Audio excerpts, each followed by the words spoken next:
मैं प्रोफेसर सविन सिंह अपने geography lecture series में आप सभी लोगों का स्वागत करता हूं। आज हम जाली महोदय द्वारा प्रतिपादित रेडियो एक्टिविटी थियरी पर चर्चा करेंगे। जाली महोदय का यह सिद्धांत उस समय 1925 ईस्वी में आया जब उनकी पुस्तक का प्रकाशन हुआ। पुस्तक का नाम था सरफेस हिस्ट्री ऑफ द अर्थ। जाली महोदय का यह सिद्धांत जो है वो थर्मल साइकिल के रूप में भी जाना जाता है या theory of the surface of the अर्थ के रूप में भी जाना जाता है। और मैं अभी पहले इनकी पुस्तक का नाम जो बताया था उसमें थोड़ा परिवर्तन कर लें। थर्मल हिस्ट्री ऑफ द अर्थ ये उनकी पुस्तक का नाम है जो 1925 ईस्वी में प्रकाशित हुई थी और उसमें रेडियो एक्टिविटी सिद्धांत का उल्लेख किया गया था। जाली महोदय का ये जो सिद्धांत है इसके कई प्रमुख उद्देश्य थे। नंबर 1, पृथ्वी के तापीय इतिहास का विशद विवरण प्रस्तुत करना, to present a detailed account of the thermal history of the earth. Number 2, to explain to present a mathematical explanation of the structure of the interior of the earth। यानी दूसरा उद्देश्य था पृथ्वी की आंतरिक संरचना की गणितीय व्याख्या करना। साथ ही साथ जाली महोदय ने पर्वत निर्माण की समस्या और महाद्वीपीय विस्थापन तथा प्रवाह, continental drift and continental displacement की समस्या के निराकरण का भी प्रयास किया। जाली महोदय का ये सिद्धांत यद्यपि कठिन तो नहीं है, विवरणात्मक है, डिस्क्रिप्टिव है, लेकिन इसमें घटनाएं इतनी घटित होती हैं कि उनको क्रमवार आपको व्यवस्थित करना होगा। इसलिए मेरी सलाह है कि मेरा ये वीडियो लेक्चर सुनने के बाद पुस्तक में 2-3 बार उसकी रीडिंग करिए और बाद में सभी घटनाओं को क्रमवार सिलसिलेवार आप नोट कर लीजिए संक्षेप में, तो आपका सिद्धांत पूरा आपको याद हो जाएगा। अब देखिए, जाली महोदय का सिद्धांत निर्भर करता है पृथ्वी के अंदर चट्टानों में पाए जाने वाले कतिपय सर्टेन रेडियो एक्टिव मिनरल्स के विघटन से उत्पन्न ऊष्मा पर। Jolly's theory depends on the heat generated due to disintegration of radioactive elements like thorium, uranium found in the rocks of the अर्थ। अब जाली महोदय ने पृथ्वी की संरचना का भी एक संक्षिप्त उल्लेख किया है। महाद्वीपीय भागों की संरचना यानी महाद्वीपीय क्रस्ट की रचना सियाल, सिलिका और एल्युमिनियम से हुई है और महासागरीय नितल की संरचना सिलिका, मैग्नीशियम यानी साइमा से हुई है। अर्थात कॉन्टिनेंटल क्रस्ट हल्के पदार्थों का बना हुआ है और महासागरीय तली का निर्माण भारी पदार्थों से, खास करके बेसाल्ट से बना हुआ है। रेडियो एक्टिव एलिमेंट्स के वितरण पर भी प्रकाश डाला है जाली महोदय ने। जाली के अनुसार महाद्वीपीय क्रस्ट में अधिक मात्रा में रेडियो एक्टिव पदार्थ पाए जाते हैं, जबकि उसके नीचे जो सबस्ट्रेटम होता है और महासागरीय तली का जो सबस्ट्रेटम वाला भाग है उसमें रेडियो एक्टिव एलिमेंट्स की मात्रा कम पाई जाती है। इन रेडियो एक्टिव एलिमेंट्स का जब डिकम्पोजिशन होता है, विघटन होता है, डिसइंटीग्रेशन होता है, तो उसमें ऊष्मा जनित होती है। महाद्वीपीय चट्टानों में यानी कॉन्टिनेंटल क्रस्ट की रॉक्स में अधिक रेडियो एक्टिव एलिमेंट्स के होने पर अधिक ऊष्मा जनित होती है, लेकिन उसका संग्रह अकुमुलेशन नहीं हो पाता है। क्योंकि कंडक्शन और विकिरण द्वारा उसका सतत क्षय होता रहता है। और महासागरीय नितल में यानी ओशनिक क्रस्ट या सबस्ट्रेटम में यद्यपि रेडियो एक्टिव एलिमेंट्स की मात्रा कम होती है, लेकिन उससे जनित ऊष्मा का संग्रह होता जाता है, इसलिए ऊष्मा अधिक होती है। जाली महोदय ने पृथ्वी के अंदर जाने पर तापमान में वृद्धि का भी परिकलन किया है, कैलकुलेशन किया है, और ये भी एस्टिमेट किया है कि महाद्वीपीय क्रस्ट की अधिकतम मोटाई 30 किलोमीटर्स होती है। तो ये सियालिक क्रस्ट जो होती है उसके निचले बेस पर तापमान 1050 डिग्री सेंटीग्रेड 1050 डिग्री सेंटीग्रेड होता है। ये कॉन्टिनेंटल क्रस्ट के निचली सीमा और उसके नीचे सबस्ट्रेटम की ऊपरी सीमा पर होता है। जैसे जैसे हम नीचे सबस्ट्रेटम में जाते हैं तो ऊष्मा अधिक संग्रह होने के कारण तापमान में भी वृद्धि होती जाती है, और काफ़ी गहराई में जाने पर ये तापमान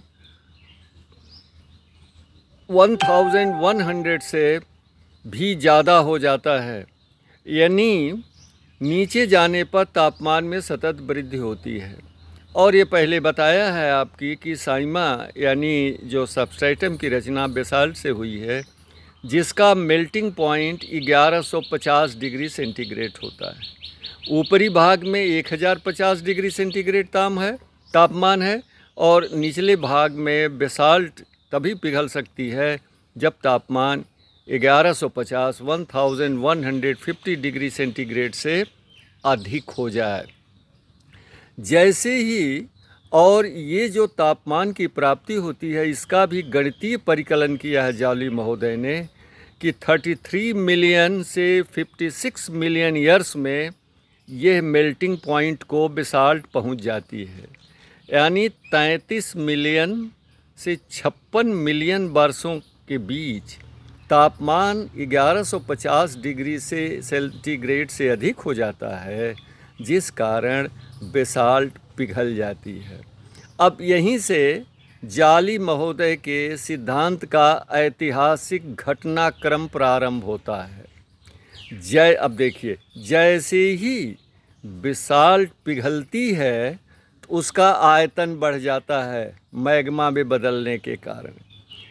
इस कारण जो है पृथ्वी में कई क्रमानुगत घटनाएं घटती हैं। जैसे ही ये बेसाल्ट जो है सबस्ट्रेटम की पिघलती है, उसका घनत्व कम हो जाता है, डेंसिटी डिक्रीजेस, और उसमें चूँकि आयतन में वृद्धि हो जाती है, इसलिए पूरे ग्लोब में एक्सपेंशन होता है, पृथ्वी में फैलाव होता है, जिस कारण पृथ्वी की अर्धव्यास और पृथ्वी के परिधि में वृद्धि हो जाती है, और क्रस्ट जो है पृथ्वी के केंद्र के सापेक्ष ऊपर उठ जाता है। नतीजा क्या होता है? ये that is phase of expansion of the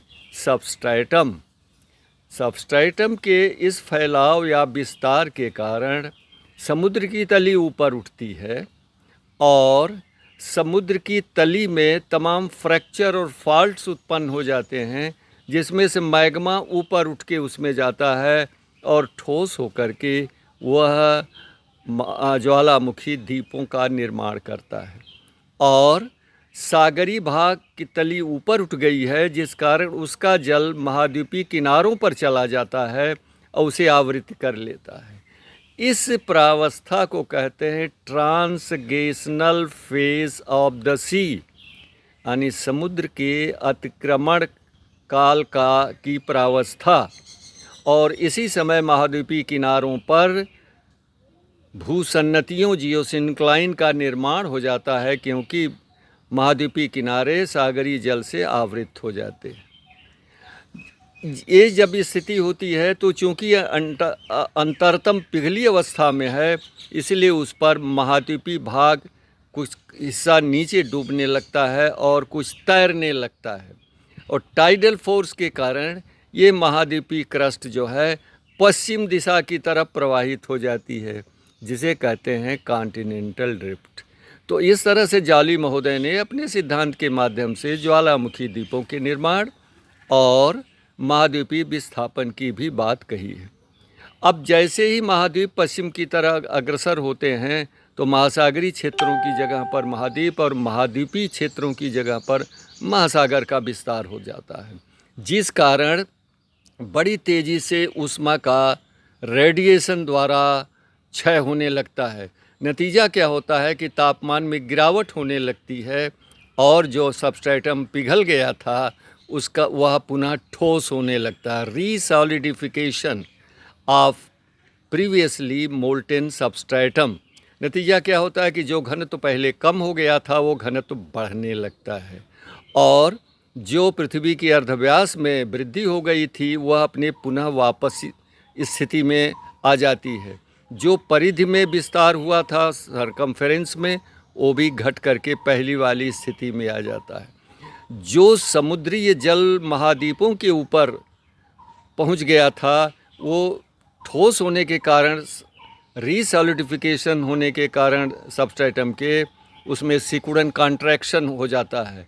जब कॉन्ट्रैक्शन होता है तो समुद्र का जल पीछे लौट जाता है। इसे कहते हैं रिग्रेशनल फेज ऑफ द सी, यानी समुद्र के अनातिक्रमण काल की प्रावस्था, यानी अब जो है समुद्र का जल हट गया है और जब एक कॉन्ट्रैक्शन होता है तो दो महासागरों के सिकुड़ने के कारण, तली के सिकुड़ने के कारण संस्पर्शीय संपीडनात्मक बल उत्पन्न होता है। Tangential compressive forces are generated due to contraction of two ocean floors. नतीजा क्या होता है कि महाद्वीपों के किनारे पर जो भूसन्नतियों में, जियोस्क्लाइन में सेडिमेंट्स का जमा हुआ था, they are buckled and folded into mountains, और वह वलित होकर के पर्वतों के रूप में बदल जाते। इस तरह जॉली महोदय ने पर्वतों के निर्माण की समस्या का भी समाधान करने का प्रयास किया है। यहाँ पर भूसन्नतियों का निर्माण जो होता है वो सबस्ट्रेटम के पिघल कर फैलने के कारण होता है, जबकि पर्वतों का निर्माण सबस्ट्रेटम के पुनः ठोस होकर सिकुड़ने के कारण उत्पन्न संस्पर्शीय संपीडनात्मक बल, टेंजेंशियल कंप्रेशनल फोर्स के कारण होता है। ये अंतर, ये विशिष्ट प्रकार का एक्सप्लेनेशन दिया है। तो आप देखे होंगे कि पृथ्वी के अंदर चट्टानों में निहित रेडियो एक्टिव एलिमेंट्स के विघटन से उत्पन्न ऊष्मा के आधार पर होम्स का भी सिद्धांत आधारित है और जॉली का भी है। लेकिन होम्स महोदय ने ये ऊष्मा का उपयोग थर्मल कन्वेक्टिव करेंट्स के जनन के लिए किया, जबकि जॉली महोदय ने सबस्ट्रेटम के पिघलने यानी एक्सपेंशन और पुनः ठोस होकर सिकुड़ने यानी कॉन्ट्रैक्शन के लिए उपयोग किया। और इस तरह से जॉली महोदय ने गणितीय आधार पर पृथ्वी की सतह के विभिन्न आकृतियों की उत्पत्ति, उनके विकास की व्याख्या करी है।